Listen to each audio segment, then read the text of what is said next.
گناہ پر اصرار ہونے اور توبہ نہ کرنے کی پہلی وجہ اور اس کا علاج۔ سب سے پہلی بات،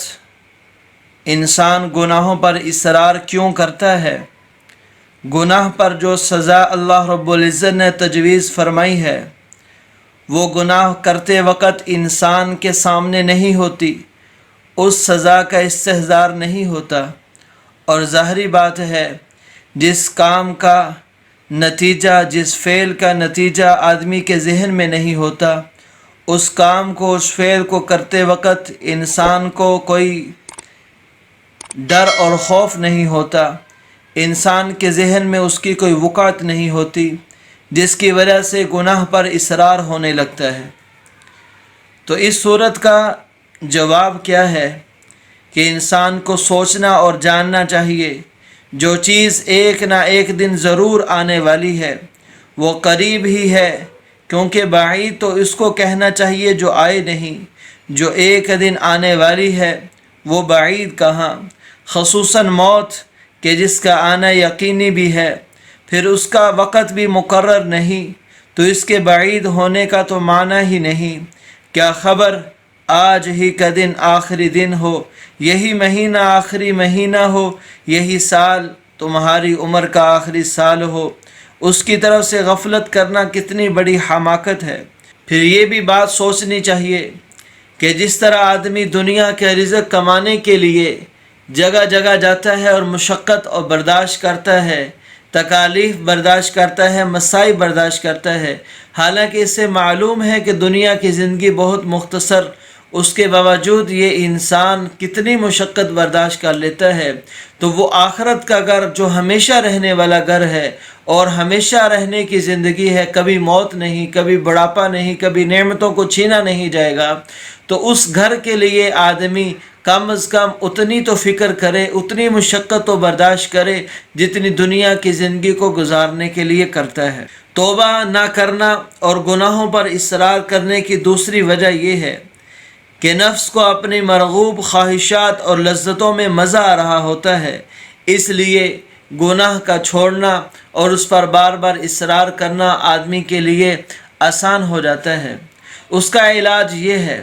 کہ ذرا سوچنا اور غور کرنا چاہیے کہ اگر کوئی انگریز ڈاکٹر یوں کہے کہ بھئی تمہارے لیے ٹھنڈا پانی نقصان دہ ہے، تم اگر اس کے پاس بھی جاؤ گے تو مر جاؤ گے، تو میں پوچھتا ہوں کیا ڈاکٹر کی اس نصیحت کا اثر نہیں ہوگا مریض پر؟ ظاہر ہے کہ ایک آدمی کو مرنے کا خوف ہے، وہ مرنے کے خوف سے اور زندگی گزارنے کے شوق میں پانی جیسی ٹھنڈی پانی کی نعمت کو چھوڑ دے گا، حالانکہ یہ ایک انسان کا قول ہے، کسی بھی انسان کا۔ وہ انسان ڈاکٹر کافر بھی ہو سکتا ہے، غیر مسلم بھی ہو سکتا ہے، فاسق فاجر بھی ہو سکتا ہے، اور اس کے اس بات پر کہ تو مر جائے گا اگر ٹھنڈا پانی پیا، ہو سکتا ہے یہ آدمی نہ بھی مرے، پھر بھی آدمی اس ڈاکٹر کی بات کو مان کر ٹھنڈے پانی کو چھوڑ دیتا ہے، تو بتاؤ اللہ رب العزت کی ذات جو ہر طرح کی مضر چیزوں کو بیان کرتی ہے اور اللہ رب العزت کی نافرمانی والی چیزوں کو بیان کرتی ہے اور انسان کی روح کو تکلیف دینے والی، نقصان پہنچانے والی چیزوں کو بیان کرتی ہے، تو ہم اللہ رب العزت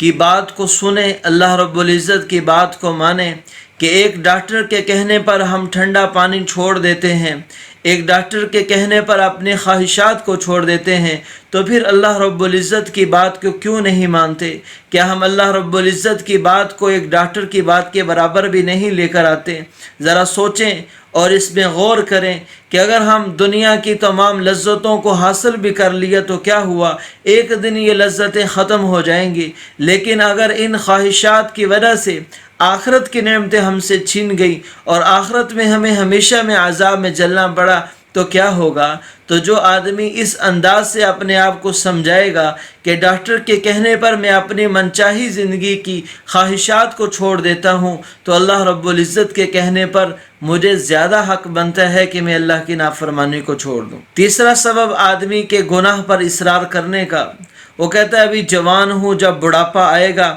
بڑھاپے کے وقت دیکھ لی جائے گی کہ کیا بنتا ہے، بڑھاپے میں توبہ کر لیں گے۔ اور اس طرح کرتے کرتے کرتے کرتے آدمی کی زندگی ختم ہو جاتی ہے، جوانی ختم ہو جاتی ہے، بڑھاپے کا موقع ہی نہیں ملتا، اچانک موت آ جاتی ہے۔ تو آدمی کو یہ بات سمجھنی چاہیے کہ ایسے ہی لوگ جہنم کا ایندھن بنیں گے جنہوں نے توبہ کرنے کو کل پر رکھا تھا، یہاں تک کہ موت نے آ پکڑا۔ اور دوسری بات یہ بھی سوچنے کی ہے، جب نفس کو لذت کا چھوڑنا آج دشوار ہے، حالانکہ انسان چھوڑ سکتا ہے، تو کل جب نفس لذت کا عادی بن چکا ہوگا، اس وقت اس لذت اور شہوت کو چھوڑنا کس قدر مشکل کام ہے۔ اس کی مثال ایسے ہی ہے جیسے ایک درخت، اس کو اگر ابتدا میں کاٹنا چاہیں، اکھاڑنا چاہیں تو آسانی سے اکھاڑا جا سکتا ہے۔ جب وہ درخت بہت بڑا تناور درخت بن جاتا ہے، اس کو اکھاڑنا بہت مشکل ہو جاتا ہے۔ ایسے ہی جوانی میں جو گناہ ہیں ان کو جوانی میں چھوڑنا، اپنی زندگی سے نکالنا آسان ہے، لیکن اگر ان گناہوں کو آدمی بڑھاپے تک لے جائے، بڑھاپے میں ان گناہوں کا چھوڑنا بہت مشکل ہو جاتا ہے۔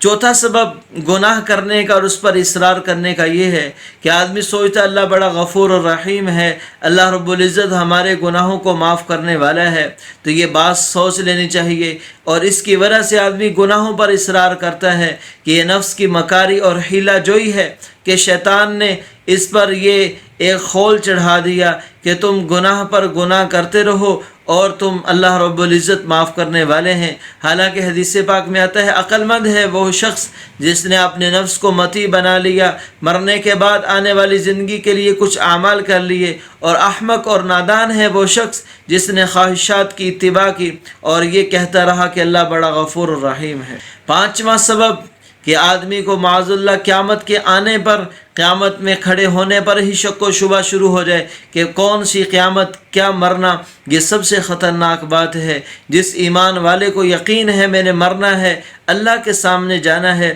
وہ ضرور اپنی زندگی میں گناہ چھوڑنے کی کوشش کرتا ہے۔ اللہ تعالی ہم سب کو تمام کبیرہ گناہوں کو چھوڑنے کی توفیق عطا فرمائے۔